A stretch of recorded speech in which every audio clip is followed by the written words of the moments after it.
민주당 당대표 후보인 송영길 의원과 최고위원 후보인 김용전 민주연구원 부원장의 후보 자격을 인정할지 여부를 두고 친명계와 친청계가 또다시 충돌했습니다.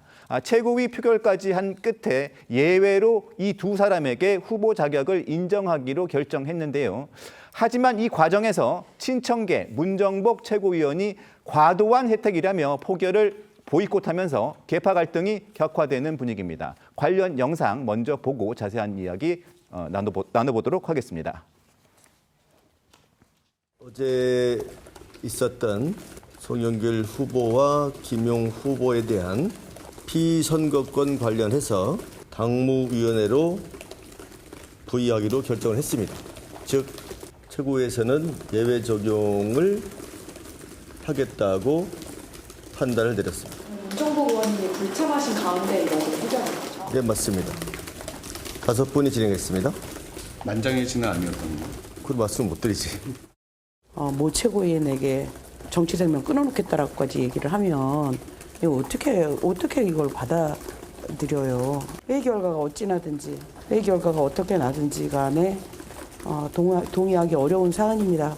사실은 정청래 당대표께서 페이스북에 다 포용해 주자라고 얘기는 하시지만 저는 정청래 당대표의 대리인은 아니지 않습니까?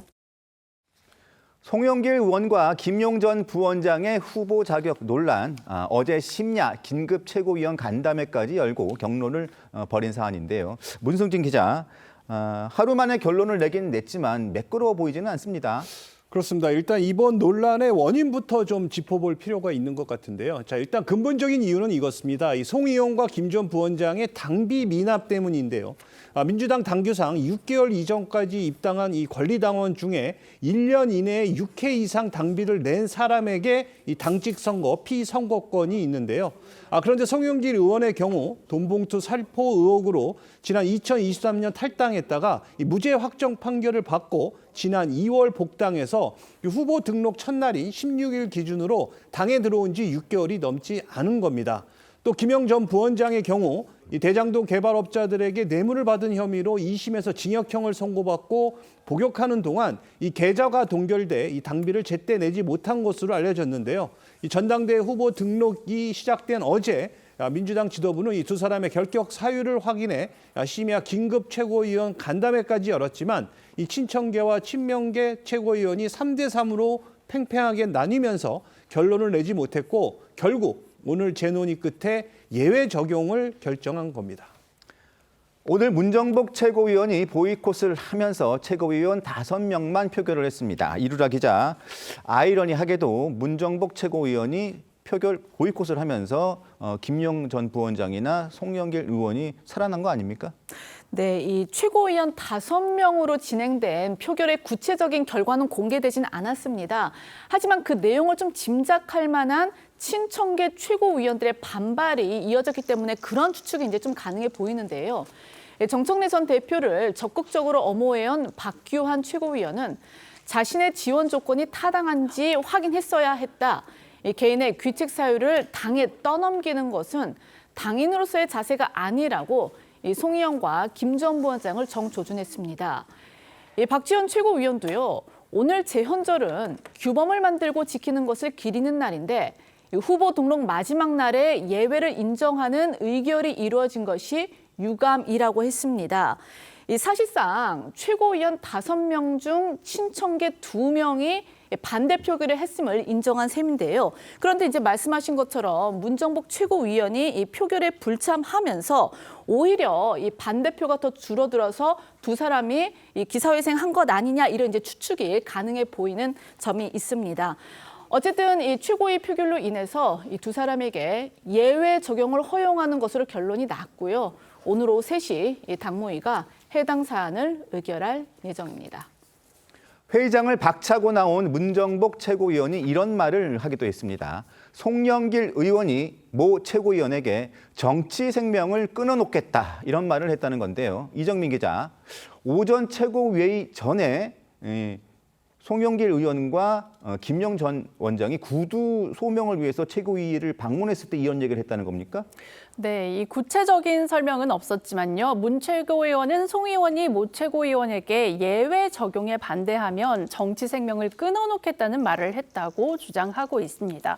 문 최고위원은 회의 직전 송 의원과 김 전 부위원장이 소명을 위해서 당 최고위를 방문한 것을 두고도 최고위원들을 향한 무언의 압박이라고 했고요.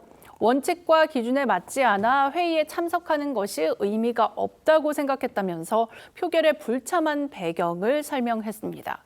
송 의원은 오전 최고위 회의 전에 한 라디오 방송에 나와서 피선거권 예외 인정을 두고 친청계가 반대하는 것에 대해 정청래 전 대표가 정리해 줄 것이라며 세 분한테 전화해서 해줘야 한다고 주장하기도 했습니다. 이 예외 인정의 당위성을 주장한 송 의원과 김 전 부원장의 오전 긴급 기자회견 발언 직접 들어보시죠. 입만 열면 검찰개혁을 강조하는 분이 정청래 대표 그 최고위원들입니다. 보안 수사권에 조금이라도 예외준을 두면 마치 난리가 날 것처럼 떠들고 있는 이분들이 정작 그 검찰의 상징적인 피해자 송영길, 김용을 우리의 자격을 전환하면 얼마나 자기 모습입니까? 당무위원회도 안 된다 그러면 입만 열면 1인 1표제 당원 주권 정당이라고 떠들던 정청래 대표와 그 최고위원들 전당원 투표에 붙이세요. 김진욱 대변인님, 아까 말씀드린 것처럼 청년으로 그 대표를 출마하신 분들이나 고민정 의원이나 다 이렇게 얘기를 합니다. 왜 예외 규정을 두는 게 어디 있느냐. 똑같이 예외 규정 없이 이번에 후보 자격을 줘야 된다 이렇게 주장을 하는 부분이 있습니다. 그런데 이 송영길 의원과 김용 전 부원장에 대해서 예외 규정을 뒀단 말입니다. 이게 과한 혜택이라는 주장도 있고 허용할 수 있는 수준이라는 얘기도 있습니다. 어떤 쪽으로 보시는 겁니까? 저는 허용 가능한 수준이기 때문에 최고위에서 어쨌든 결론을 예외적인 혜택, 예외적인 부분을 인정하는 것으로 결론을 냈고 반반으로 나왔지 않습니까? 반반 당에서 논리는 좀 충분히 가능하다라는 것이고요. 그리고 거기에서 당무위에서 최종적인 판단을 하는 거 아닙니까? 당무위 규정을 보면 충분하게 예외로 인정할 만한 사안이 있는 경우에는 그걸 갖다가 예외적으로 혜택을 줄 수 있도록 되어 있습니다. 그러면 송영길 전 대표가 탈당했고 즉시 복당자가 되었던 부분에 대해서 한 번 예외를 줬는데 또다시 예외를 줄 것이냐? 이것은 예외적으로 혜택을 주는 것이 아니고 이미 당원 당규에 그러하게 구제할 수 있는 조항이 있기 때문에 송영길 전 대표는 혜택을 받은 것이고요. 또 김용 전 부원장 같은 경우에는 지금 이제 검찰에 의해서 계좌가 동결되어 있던 상황이었기 때문에 당비가 납부가 좀 안 됐던 부분이 있는데 이 부분에 대해서 물론 이제 본인이 더 현금으로 납부할 수도 있었는데 왜 그걸 못했느냐라고 주장하시는 분들도 계십니다만. 어쨌든 이번 그 전당대회가 지금 우리가 이 검찰 개혁에 맞서서 싸우고 있다라고 얘기하는 과정에서 가장 검찰로부터 피해를 많이 봤다라고 생각되는 분들이 그 시간 빼앗긴 시간에 의해서 아무것도 못하게 되는 상황들이 생기는 것 이런 부분들까지 예외를 두지 않는 것은 무리가 있다라는 것이 우리 지도부의 지금 최종적인 결정입니다. 그렇기 때문에 이것은 예외적인 특혜는 아니다 이렇게 말씀드리겠습니다. 네, 혼석 대변인, 이 과도한 특혜입니까? 아니면 예외 허용 가능한 지금 겁니까? 말씀하신 그런 기준을 적용하면 우리나라 지금 교도소에서 지금 복역하고 있는 죄수들이 다 검찰 피해자들입니다. 송영길 전 대표는 법원이 전당대회에서 돈 봉투 돌리지 않았다, 그다음에 먹사연 통해서 돈 받지 않았다 이렇게 판결한 게 아니에요. 검찰이 수집한 증거 중에 이정근 녹취록하고 그다음에 별건 수사 이런 것들이 법적으로 보면 그 증거 능력을 인정할 수 없다라고 하는 기술적인 것 때문에 무죄 판결 받은 겁니다. 좋습니다. 그건 어쨌건 무죄 판결이라고 합시다. 김용 씨는 뭡니까? 이분은 지금 2심에서까지 불법 대선 자금 몇억 원, 그다음에 개인 대장동 뇌물 수천만 원 받은 거 다 인정이 됐어요. 이건 정치 검찰이 한 일이 아니라 법원이 다 인정을 한 겁니다. 2심 판결까지 났는데 1년 반이 지나도록 대법원 판결이 안 나오고 있습니다. 대통령은 직접적으로 구글 타임라인 왜 인정하지 않았냐라면서 압박을 하고 있습니다. 그런데 이런 사람이 여당의 최고위원으로 나온다고요? 그럼 우리나라 집권 여당이 대한민국의 사법체계, 사법 질서를 스스로 부정하는 거 아닙니까? 도대체 어떻게 이런 일이 있을 수가 있습니까? 친청계가 과도한 혜택이라고 한 목소리로 반발하고 있는 가운데 정작 정청래 전 대표는 출마를 허용해달라는 유화적인 메시지를 내서 눈길을 끌었습니다. 그렇습니다. 이 정 전 대표는 SNS에 당규에 구제 조항이 있는 만큼 이 당 지도부에서 원만하게 잘 조치해 주시기 바란다고 밝혔는데요.